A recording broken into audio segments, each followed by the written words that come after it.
मार्गशीर्ष महिन्याची सुरुवात झाली की प्रत्येक स्त्रीला ओढ लागते ती महालक्ष्मीच्या व्रताची। मार्गशीर्ष महिन्यातील प्रत्येक गुरुवारी महालक्ष्मीचे व्रत केले जाते। महाराष्ट्रातील अनेक सुवासिनी अगदी मनोभावे हे व्रत करतात। प्रत्येक गुरुवारी महालक्ष्मीचा घट स्थापन केला जातो, त्याची साग्र संगीत अशी पूजा केली जाते, आरती केली जाते आणि पोथी वाचन केले जाते। या दिवशी उपवास केला जातो। संपूर्ण महिला वर्गांसाठी आनंदी, उत्साही आणि भक्तिमय असा हा महिना असतो। मार्गशीर्षातील प्रत्येक गुरुवारी हे व्रत केलं जातं। या दिवशी वैभव लक्ष्मी किंवा महालक्ष्मीचे व्रत करून कुटुंबाला समाधान, शांती, ऐश्वर्य मिळावे अशी प्रार्थना केली जाते। या व्रताची सुरुवात मार्गशीर्षातील पहिल्या गुरुवारी करून शेवटच्या गुरुवारी उद्यापन करायचं असतं। तर मार्गशीर्ष महिन्यातील हे व्रत कसं करायचं, याची पूजा मांडणी काय असेल, साहित्य काय आहे, याची संपूर्ण माहिती मी आजच्या व्हिडिओमध्ये देणार आहे। नमस्कार, मी वैशू तुम्हा सर्वांचं स्वागत करत आहे वैशूज कॉर्नरमध्ये। तर या पूजेसाठी काय काय साहित्य लागतंय ते आपण बघूया। तर सर्वात पहिले मी इथे घेतलेले आहे आपल्या देवघरातील गणपती बाप्पा, महालक्ष्मीची मूर्ती, महालक्ष्मीला प्रिय असलेल्या पिवळ्या कवड्या, श्रीयंत्र आणि इथे माझ्याकडे छोटे गजांत लक्ष्मी आहे ते घेतले आहे। गणपती बाप्पासाठी विडा ठेवणार आहे त्याचं सामान घेतलेलं आहे। एक सुपारी, नाणं घेतलेलं आहे। त्याच्यानंतर इथे हळदी कुंकू घेतलेला आहे। देवीसाठी गजरा, वेणी घेतलेली आहे, हळदी कुंकू असा देवीचा मुखवटा आहे माझ्याकडे, तो मुखवटा घेतलेला आहे। देवीसाठी वस्त्र घेतलेले आहे आणि आता अभिषेक करण्यासाठी देवीला नैवेद्य दाखवण्यासाठी इथे मी दूध साखरेचा नैवेद्य घेतला आहे। बाप्पांसाठी गुळ खोबऱ्याचा नैवेद्य आणि पाणी घेतलेलं आहे। त्याच्यानंतर अभिषेकासाठी इथं पाणी, पंचामृत घेतलेलं आहे, तांदूळ घेतलेले आहे, एक समई घेतलेली आहे, जास्तीचं पाणी घेतलेलं आहे, एक कलश घेतलेला आहे, माचीस घेतलेली आहे, फुलं, विड्याची पानं, आरतीसाठी दिवा घेतलेला हा दिवा मी तुपाचा घेतलेला आहे आणि आपल्याला असा चौरंग आणि त्याच्यावर अंथरण्यासाठी इथे लाल वस्त्र मी घेतलेलं आहे। तर या व्रताची सुरुवात मार्गशीर्ष महिन्यातील पहिल्या गुरुवारी करायची। पूजा मांडणी ही सकाळीच करावी। ज्या ठिकाणी आपण पूजा मांडणी करणार आहोत ती जागा स्वच्छ करून घ्यायची आहे। तिथे आपल्याला रांगोळीने स्वस्तिक काढून घ्यायचं आहे आणि त्या स्वस्तिकावर हळदी कुंकू वाहून घ्यायचं आणि त्याच्यावर चौरंग ठेवून चौरंगावरती आपल्याला लाल वस्त्र अंथरून घ्यायचं आहे।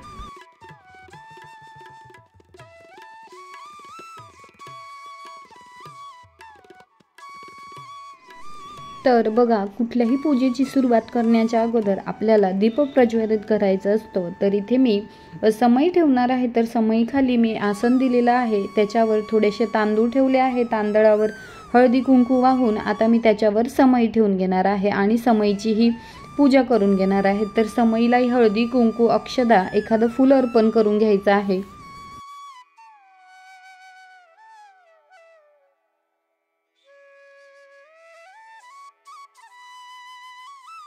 तर आता आपण कलश स्थापना करून घेणार आहे। तर इथे मी एक तांब्याचा तांब्या घेतलेला आहे, त्यात पाणी भरून घेतलेलं आहे आणि या तांब्याच्या तांब्यावर आपल्याला कुंकवाने स्वस्तिक काढून घ्यायचं आहे। तुम्ही स्वस्तिकही काढू शकता किंवा 5 नामही ओढून घेऊ शकता। तर अशा प्रकारे आपल्याला तांब्यावर स्वस्तिक काढून घ्यायचं आहे आणि बाजूने 5 नाम ओढून घ्यायचे आहे।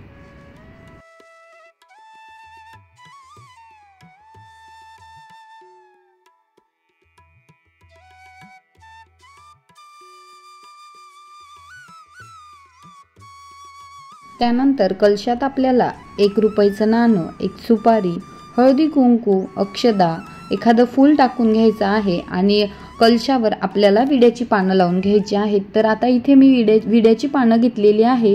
तुम्ही इथे 5 झाडांची पत्रीसुद्धा वापरू शकता किंवा आंब्याची डहाळीसुद्धा लावू शकता। तर फूल अर्पण करून झाल्याच्या नंतर बघा, मी आता विड्याची पानं अशा प्रकारे लावून घेणार आहे आणि त्याच्यावरती श्रीफळ ठेवून घेणार आहे। नारळाची शेंडी वरती येईल अशा प्रकारे आपल्याला नारळ ठेवून घ्यायचा आहे।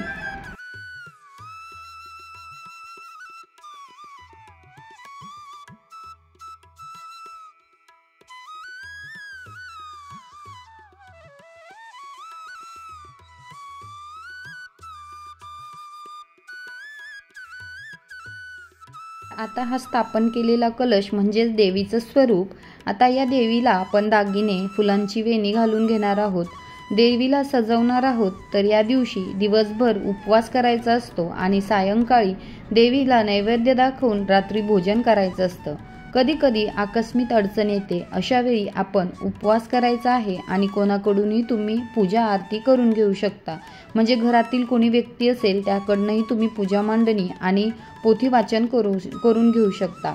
त्यातल्या त्यात एकादशी, शिवरात्र अशा इतर उपवासाच्या दिवशी गुरुवार आल्यास फक्त पूजा आरती करायची आणि कहाणी वाचायची आहे अथवा ऐकायची आहे आणि उपवास तुम्ही दुसऱ्या दिवशी सकाळी सोडू शकता.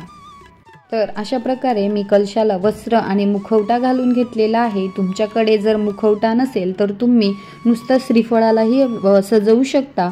जसं श्रीफळ ठेवलेलं आहे आपण त्याच्यावरती तुम्ही गजरा लावू शकता किंवा असं वस्त्रही घालू शकता. तर बघा किती सुंदर दिसतं आपलं देवीचं रूप. तर आता हा तयार केलेला कलश मी बाजूला ठेवून घेते आणि चौरंगावर एक छोटासा चौरंग ठेवून घेणार आहे. त्याच्यावर लाल वस्त्र अंथरून त्याच्यावरती मी तांदळाने अष्टदल कमल काढून घेणार आहे आणि त्याच्यानंतर आपल्याला हा कलश तिथे स्थापन करायचा आहे.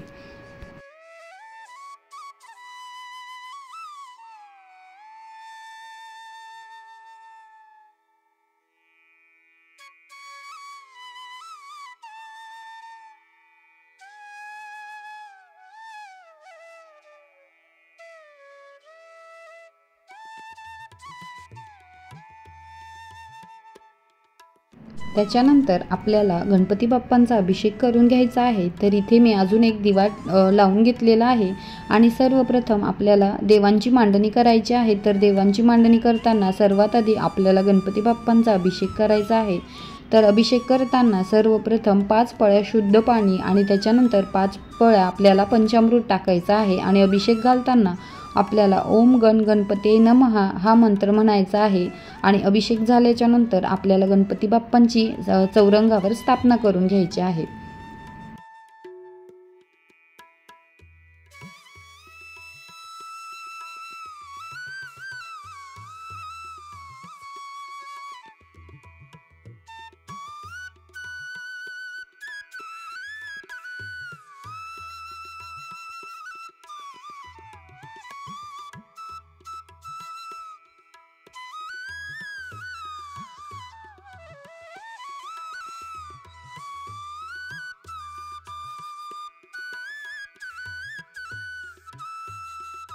तर बघा पहिल्या चौरंगावर मी थोड्याशा अक्षदा टाकून तेथे हळदी कुंकू अर्पण करून गणपती बाप्पांना स्थापन केलेलं आहे. गणपती बाप्पांना चंदन हळदी कुंकू लावून घ्यायचं आहे. थोड्याशा अक्षदा अर्पण करायच्या आहे आणि फुलही अर्पण करायचं आहे आणि त्याच्यानंतर बाप्पांचा अभिषेक झाल्याच्या नंतर आपल्याला महालक्ष्मी देवीचाही अभिषेक करून घ्यायचा आहे. तर महालक्ष्मी देवीचा अभिषेक करताना आपल्याला ओम श्री महालक्ष्मी देवे नमः या मंत्राचा उच्चार करायचा आहे. तर सर्वप्रथम 5 पळ्या शुद्ध पाणी आणि त्याच्यानंतर 5 पळ्या पंचामृत टाकायचं आहे आणि त्याच्यानंतर देवीला शुद्ध पाण्याने स्नान घालून देवीचीही गणपती बाप्पांच्या बाजूला स्थापना करून घ्यायची आहे.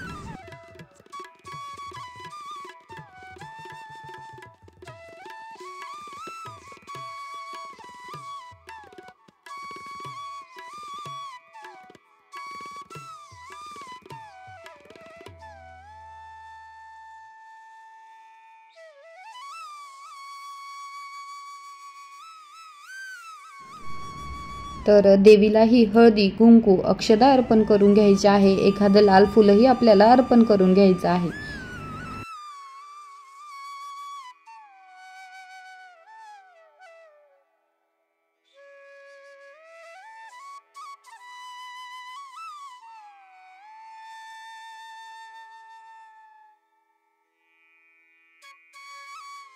तर आता देवीची स्थापना झाल्याच्या नंतर माझ्याकडे जे देवघरातील श्रीयंत्र आहे मी त्याचाही अभिषेक करून घेणार आहे आणि त्याचीही स्थापना देवीच्या बाजूला करणार आहे. तुमच्याकडे श्रीयंत्र जर नसेल तर तुम्ही नाही घेतलं तरी हरकत नाही. आपल्या महालक्ष्मीच्या पुस्तकात पोथीच्या पुस्तकात पाठीमागे श्रीयंत्राचा जो फोटो आहे तुम्ही त्याच्यावर फुलाने पाणी शिंपडून त्याला हळदी कुंकू लावू शकता आणि ते पाटावर ठेवू शकता. तर बघा अशा प्रकारे श्रीयंत्राचाही अभिषेक करून झालेला आहे आणि श्रीयंत्र ही मी पाटावर स्थापन करून घेणार आहे आणि श्रीयंत्राला इथे कुंकू अर्पण करून घ्यायचं आहे आणि एखादं पिवळं फूल आपल्याला श्रीयंत्राला व्हायचं आहे.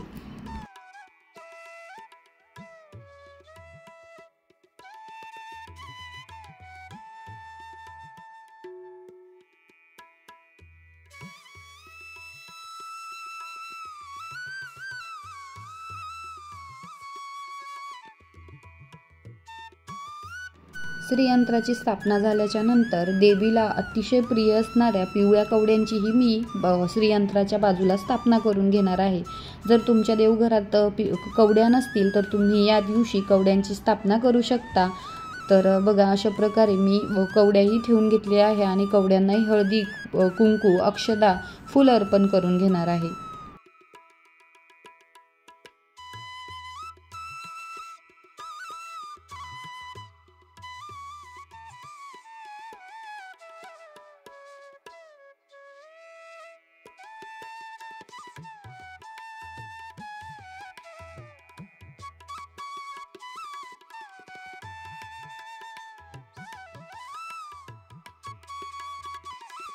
त्याच्यानंतर आपण गणपती बाप्पांसाठी विडा ठेवणार आहोत। तर चौरंगावर अशा प्रकारे 2 जोड विड्याची पानं ठेवून घ्यायची आहे। त्याच्यावर थोड्याशा अक्षदा टाकायच्या आहे। अक्षदांवर हळदी कुंकू अर्पण करायचं आहे। 1 रुपयाचं नाणं, सुपारी, हळकुंड, बदाम, खारीक आणि खोबरं आपल्याला ठेवून घ्यायचं आहे। तर हाचा विडा आपल्याला गणपती बाप्पांसाठी ठेवून घ्यायचा आहे आणि विड्यालाही हळदी कुंकू अर्पण करून फूल अर्पण करून घ्यायचं आहे।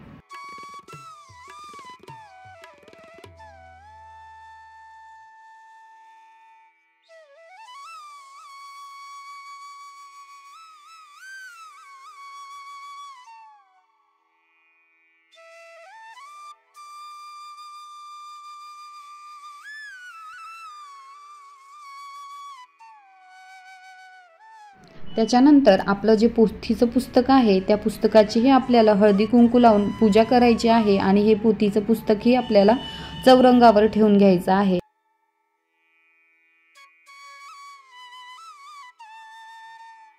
आणि त्याच्यानंतर आपण जी पूजा मांडणी केलेली आहे तर त्या सर्व पूजा मांडणीला प्रत्येक देवांना आपल्याला धूप दाखवायचा आहे, दीप दाखवायचा आहे।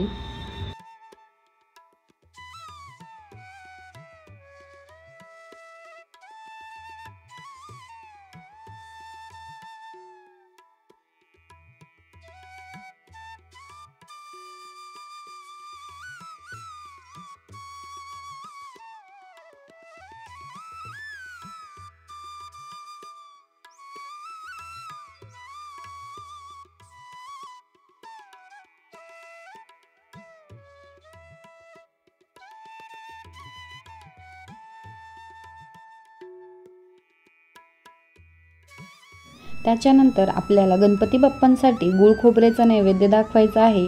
महालक्ष्मीसाठी साखर आणि दुधाचा नैवेद्य दाखवायचा आहे। तर अशा प्रकारे नैवेद्य दाखवून झाल्याच्या नंतर तुम्हाला पोथीचं वाचन करायचं आहे। पोथी वाचन झाल्याच्या नंतर आरती करून घ्यायची आहे आणि संध्याकाळी तुम्हाला गोडधोडाचा नैवेद्य करून देवीला अर्पण करायचा आहे आणि संध्याकाळीही देवीची आरती करायची आहे।